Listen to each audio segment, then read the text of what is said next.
This video will show you how to use StatCrunch to calculate measures of dispersion, that is, variance, standard deviation, and range for a set of data. There's a little bit more to consider when calculating measures of dispersion than measures of center, and that is the data that we have from a population, or is it sample data?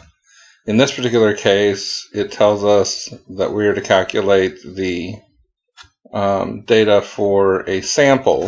It says up here compute range and a sample standard deviation.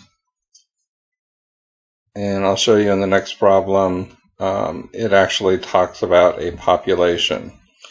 Either way, we're going to start out the same. We're going to go to Stat,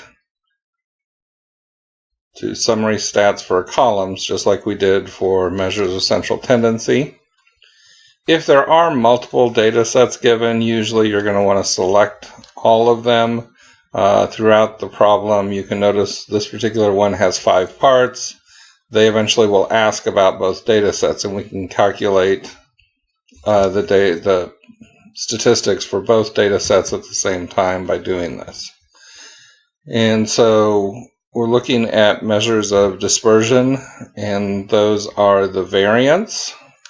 And so if it's a sample, we're just going to calculate, we're going to click on variance. Remember, if you hold the control key, you can select multiple statistics. Right below that is standard deviation. And then if we scroll down here a little bit, again, hold the control key, and range is a little bit farther down.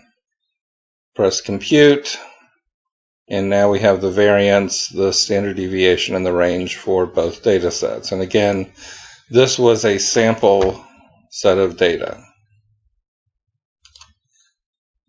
Our next problem is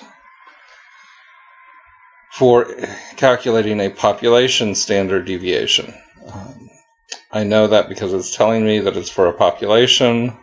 Also, notice here we have the symbol sigma, which is our symbol for population standard deviation. If it was a sample, it would be using the symbol S. So I'm going to go ahead and open my data over here into StatCrunch. And so if I need to calculate either population standard deviation or population variance, I'm still going to use the same package, the summary stats for the columns. Select my column up here. But I can't use the variance and standard deviation. Those are for samples. In the calculation there, it's dividing by n-1. Since it's a population, we're really supposed to divide by n. Instead, for population, we have this unadjusted variance and unadjusted standard deviation. So if it's a population, that's what you're going to want to select. And I would suggest before you take the first unit test, you make some notes and make sure that you make a note on which of the statistics to use, depending on whether it's a sample or a population. And so if we compute, then there is our population variance and our population standard deviation.